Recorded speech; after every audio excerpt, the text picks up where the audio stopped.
Pessoal, bom dia, boa tarde, boa noite. Eu sou o Léo e vamos aí prosseguir essas aulas nossas aí de Física 1, onde agora a gente está vendo rotações. No último vídeo a gente falou sobre deslocamento angular, velocidade angular e aceleração angular e a gente vai continuar estudando isso agora. Se vocês já estão pegando a ideia desse processo, vocês vão ver que a gente está fazendo a parte quase que igual a parte de cinemática que a gente fez para translações, a gente está fazendo agora para rotações. Então essa aqui é a ideia nesse momento aqui agora. Depois a gente vai colocar um pouco de dinâmica, a gente vai introduzir forças para fazer o objeto rodar no caso, certo? Então, mas só que já voltando aqui na nossa já tradicional revisão, né? A gente começou falando de cálculos de vetores, depois a gente falou de decomposição de vetores, que eu não sei se vocês já ouviram falando isso em algum vídeo, mas é muito importante a gente saber decompor vetores. A gente falou de toda a parte cinemática, a gente definiu velocidade, aceleração, falou de movimento com aceleração constante, a gente falou de movimento circular uniforme, que a gente está voltando agora, mas não necessariamente uniforme. Falamos aqui de movimento relativo, das leis de Newton, a segunda lei de Newton, em especial aqui a gente falou que a força resultante é igual a massa vezes aceleração, e a terceira lei de Newton. Vocês estão vendo que aqui nessa parte aqui, ó, toda aqui inicial, a gente falou de cinemática. É o que a gente está tratando agora para rotações, mas nesse momento agora para rotação. A gente não está tratando de translações, a gente vai tratar de rotações puras para eixo fixo nesse primeiro momento, certo? Bacana. Depois a gente falou de energia, a gente definiu que uma energia cinética para uma partícula que possui uma certa velocidade, a gente falou de transferência de energia através de força que eu trabalho, a gente falou de energia potencial que é relacionada a forças conservativas, e a gente falou de uma lei de conservação que é importante, que é a conservação da energia, que ela acontece quando a gente está trabalhando em sistemas isolados, onde não há dissipação de energia, onde só forças conservativas atuam. Esse número que a gente chama de energia mecânica, ele se conserva para todos os pontos da trajetória. E aqui uma lei mais um pouquinho mais geral para a conservação de energia. Depois a gente falou de sistemas de partículas, então a gente ampliou um pouco já o nosso conhecimento, a gente falou assim, tá, a gente tem que definir um centro de massa, a gente definiu aqui, depois a gente falou da segunda lei de Newton para um sistema de partículas, que ela fala o seguinte, que é resultante devido a forças externas, isso aqui é igual à taxa de variação do momento no tempo, e aqui se força externa significa que a terceira lei de Newton já está entrando aqui na jogada, certo? Que as forças internas elas vão todas se cancelar. Se a força externa é nula, o momento se conserva. Então a gente já tem aqui duas leis de conservação em física. A lei de conservação do momento, a lei de conservação da energia mecânica. Bacana. E aí, no último vídeo, a gente começou a falar um pouquinho sobre essas quantidades relacionadas ao movimento de rotação pura para eixo fixo. Então a gente só vai falar de movimento, por enquanto, movimentos para eixo fixo. Então a gente tem esse disco aqui girando aqui em X e Y. Então a gente no outro vídeo a gente viu que a gente está enxergando esse disco aqui de cima, vendo aqui do eixo Z, certo? Esse disco aqui ele pode estar girando aqui dessa forma. Eu só salientei esse ponto aqui, esse pontinho, esse quadrado preto aqui, ele faz parte aqui do disco. A gente vai tratar nesses vídeos para eixo fixo aqui, na verdade para essa disciplina toda, a gente só vai tratar de objetos que a gente chama de corpo rígido, ou seja, esse ponto aqui desse disco, ele não vai mudar de raio, ele vai estar sempre no mesmo raio. Se eu escolhesse um ponto aqui dentro, o raio dele também, em comparação ao eixo de rotação, ia ser o mesmo, certo? Então isso é o que significa a gente tratar de eixo fixo. Significa que o raio, dado um certo ponto desse disco, o raio desse ponto ele não vai mudar, ele só vai poder rotacionar aqui. Beleza? Então esse disco aqui todo ele tem raio total Rzão, a posição angular desse ponto aqui é θ, e aí a gente falou assim, tá, esse arco de circunferência ele chama ele chama Rzão vezes θ, certo? Então esse arco de circunferência, deixa eu repetir aqui que ficou ruim, que eu travei aqui um pouquinho, esse arco de circunferência aqui S, o tamanho dele vale Rzão vezes θ, certo? Isso aqui vem lá de geometria básica. Isso aqui, o tamanho desse arco de circunferência vale Rzão vezes θ. Então isso me dá o quê? Isso me dá que esse θ é S dividido por R, certo? É o arco de circunferência dividido pelo raio. Isso me dá um ângulo em radianos, é que a gente vai sempre tratar o ângulo em radiano. Então tomem cuidado com isso, que se quiser trabalhar com o ângulo em grau, beleza, mas transforme para radiano para resolver os exercícios, que vai ficar mais simples para vocês resolverem, certo? Então, bacana. E dada essa posição angular aqui que a gente chama de θ, que é a posição angular desse objeto, a gente pode falar assim, esse θ ele pode variar positivamente, a gente definiu isso, que a variação positiva de θ é no sentido anti-horário e a variação negativa de θ é no sentido horário.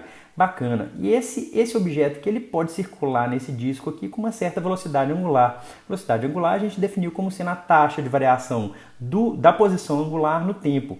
E essa velocidade angular ela pode variar também, e se essa velocidade angular varia, significa que existe uma aceleração angular, que é a taxa de variação da velocidade angular no tempo. Bacana. Isso aqui, se vocês forem comparar, é muito parecido com o que a gente viu em cinemática, lá, até cinemática em uma dimensão lá atrás, ou a parte toda de translação, certo? E um tipo de situação que a gente estudou lá atrás, que foi muito importante, foram movimentos com aceleração constante.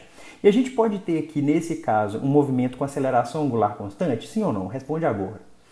A resposta é sim, né? A gente pode ter um movimento com aceleração constante, e se a gente fizer essa hipótese, se vocês lembrarem lá do vídeo, lá é a mesma coisa, a ideia é a mesma. Se a gente fizer a hipótese que a aceleração angular alfa é constante, a gente obtém umas equações para o movimento dessa particulinha aqui que eu salientei. A gente encontra as equações de movimento que elas são muito parecidas com aquelas equações lá da cinemática. Por quê? Porque a hipótese é a mesma e as quantidades são definidas quase da mesma forma aqui. Ó. Velocidade angular é a taxa de variação da posição angular no tempo e aceleração angular é a taxa de variação da velocidade angular no tempo. Então a gente encontra aqui uma equação para a velocidade angular no tempo, a gente encontra uma equação para a posição angular no tempo e aqui a gente encontra uma equação tipo aquela de Torricelli também, que é só substituir. Por quê? Porque a hipótese é a mesma e as definições são muito parecidas. Então seria bom você dar uma refletida nisso. Bacana. Então essa aqui é a parte de aceleração angular constante. E aí tem vários exercíciozinhos para vocês treinarem isso. Seria interessante vocês treinarem isso assim como vocês treinaram lá para a parte cinemática em uma dimensão e 3 dimensões. Só que eu queria aqui ainda nesse vídeo falar um pouquinho disso aqui, ó. Tá, esse objeto aqui, esse objeto que eu salientei aqui, ó, que eu estou mostrando aqui com a mãozinha, ele vai percorrer aqui um certo arco de circunferência, certo? Com uma certa velocidade angular. Então ele está circulando aqui, porque esse disco todo está movendo. Então se esse disco todo aqui ele está movendo, o disco está movendo assim, né? Se o disco todo está movendo aqui, então esse objetozinho aqui ele vai percorrer um certo arco de circunferência num determinado tempo, certo? Com uma certa duração. Então olha só, vamos pensar que o arco de circunferência ele é Szinho, que é θr. Onde esse R aqui eu já deixei ele minúsculo, porque esse objeto aqui podia estar um pouquinho mais para dentro do disco, nada impede. Se esse disco aqui ele é todo maciço, eu podia escolher um ponto nele, podia pintar um ponto no disco que estaria aqui para dentro. Então olha só que interessante. Esse arco de circunferência que é S, que é igual a θr, se eu quiser calcular qual que é a velocidade tangencial desse objeto aqui nesse disco, na rotação dele desse disco, o que eu faço? Eu vou pegar aqui e vou fazer a derivada, né? ds dt.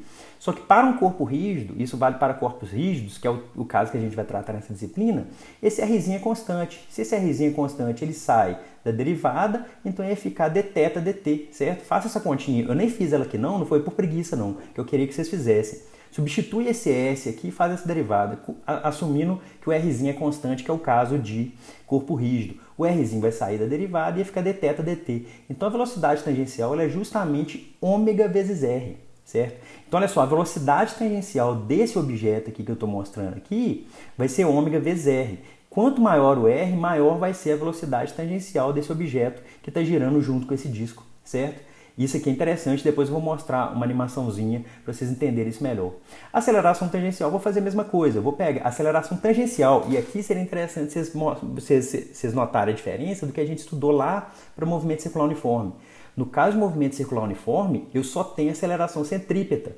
Por quê? Porque a função da aceleração centrípeta ela vai ser justamente mudar a direção e o sentido da velocidade, certo? Só que a aceleração tangencial ela não vai mudar a direção e o sentido da velocidade, o que ela vai mudar é o módulo dessa velocidade, certo? Então, olha só, se eu tiver aqui uma aceleração que está na mesma direção dessa velocidade tangencial, o que essa aceleração vai fazer é mudar o tamanho dessa setinha, o módulo dessa velocidade, certo? Então, olha só, enquanto a aceleração centrípeta ela é responsável pela mudança da direção e do sentido da velocidade, a aceleração tangencial vai ser responsável pela mudança do módulo da velocidade. Aí vocês já podem comparar lá com casos de movimento circular uniforme.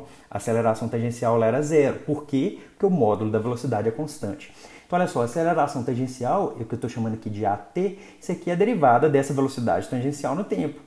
Se eu substituir essa velocidade tangencial que a gente tinha encontrado aqui, o Rzinho sai para fora, eu vou deixar para vocês fazerem essa conta, e a aceleração tangencial fica sendo alfa, que é a aceleração angular, vezes a posição desse objeto que eu estou tratando. Nesse caso aqui, esse objeto está nessa posição, mas se eu tivesse escolhido um objeto mais para dentro do disco aqui, o R seria diferente para esse objeto que eu estou pintando. Eu vou mostrar uma animação daqui a pouco para vocês. Aceleração centrípeta, a gente já tinha encontrado isso lá atrás. A aceleração centrípeta é V2 sobre R, que se você substituir esse V2 aqui, vai dar ômega ao quadrado vezes R, certo? Então a gente tem aqui nessa discussão aqui, o que a gente tem? A gente acabou de descobrir qual que é a relação das variáveis angulares com as variáveis lineares, tá certo? As variáveis angulares são quais? São θ, ômega e alfa. As variáveis lineares são quais? É S, que é o arco de circunferência, a velocidade tangencial e a aceleração tangencial. Tá certo? Então seria interessante vocês darem uma pensada nisso aqui. Eu coloquei alguns exemplinhos aqui, por exemplo, numa pista de corrida. Não sei se vocês já repararam, em pista de corrida, quando é uma distância aqui de 400, 800 metros, tem o camarada mais para fora da pista, ele larga um pouco na frente, parece que ele está largando um pouco na frente. Isso não é para dar nenhuma vantagem para esse sujeito, é porque esse sujeito aqui, para ele percorrer essa circunferência aqui, ele percorre uma distância maior. Então, maior que Q, né? Ele percorre uma distância maior que esse camarada que está mais para dentro da curva. Olha só, enquanto esse camarada aqui ele tem que percorrer esse comprimento todo aqui, esse camarada de fora ele tem que percorrer esse comprimento todo aqui. Então, essa distância que vai de um para o outro aqui é justamente a diferença dessa circunferência que eles vão ter que percorrer, tá certo? Então, seria interessante vocês darem uma pensada nisso. E a relação disso com a velocidade tangencial, a aceleração tangencial desses camaradas. Quanto maior o R desses sujeitos, maior vai ter que ser a velocidade deles para eles cumprirem aqui o comprimento no tempo necessário, certo? Então, bacana. Aqui eu deixei um outro exemplo, esse gifzinho aqui é interessante, que é um disco de vinil, né? Não sei se o pessoal hoje em dia conhece um disco de vinil, mas só que olha só, quando a gente tem um disco de vinil girando, esse disco aqui ele está girando e todos os pontos dele estão girando junto, tá certo? Ele não tem nenhuma parte dele que está ficando para trás. Então, olha só, a parte mais longe do centro do disco, para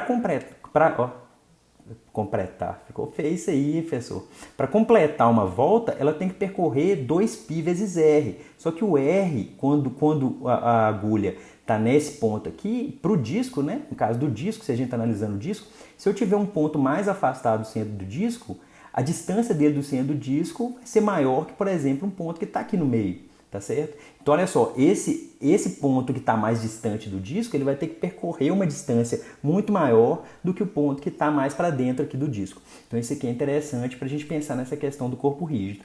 E aqui está uma outra animação que eu acho bem interessante, que olha só, a velocidade ela é o quê? Essa velocidade tangencial. Essa velocidade tangencial é o arco de circunferência, é a taxa de variação do arco de circunferência no tempo, certo? Mas vamos pensar o seguinte, que essa velocidade vai ser o quê? Para completar uma volta inteira, cada camarada desse aqui, o vermelho, o amarelo e o verde, eles têm que percorrer 2π vezes R, certo? Só que o R do vermelho é menor que o R do amarelo, que é menor que o R do verde. Então, olha só, a velocidade, e todos eles, vocês estão vendo que todos eles estão percorrendo no mesmo tempo, tá certo? Então, esse tempo t grande aqui, esse tempo t grande é o mesmo para a bolinha vermelha, para a bolinha amarela e para a bolinha verde, certo? Só que o raio da bolinha vermelha é menor que o raio da bolinha amarela, que é menor que o raio da bolinha verde. Portanto, a velocidade da bolinha verde, a velocidade tangencial, eu estou falando dessa velocidade aqui, a velocidade tangencial, certo? A velocidade tangencial da bolinha verde, ela tem que ser maior que a velocidade tangencial da bolinha amarela, que tem que ser maior que a velocidade tangencial da bolinha vermelha. E aí eu deixo a pergunta para vocês.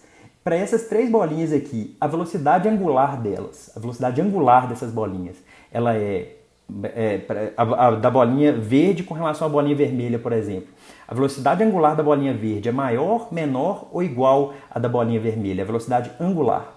Porque a gente acabou de ver que a velocidade tangencial da bolinha verde é maior que a velocidade tangencial da bolinha amarela, que é maior que a velocidade tangencial da bolinha vermelha. A pergunta que eu estou fazendo é, para essas três bolinhas aqui, a velocidade angular da bolinha verde é maior, menor ou igual que a velocidade angular da bolinha vermelha? Aí eu deixo para vocês responderem, certo? Então fica assim, esse vídeo aqui foi mais para tratar essa relação das quantidades angulares com as quantidades lineares e para mostrar para vocês a parte de cinemática de rotação, que é de aceleração angular constante, que a gente encontra as equações muito parecidas com o que a gente já tinha encontrado lá atrás, mas agora para as variáveis angulares, certo? Então fica assim, um grande abraço para vocês, até mais, tchau!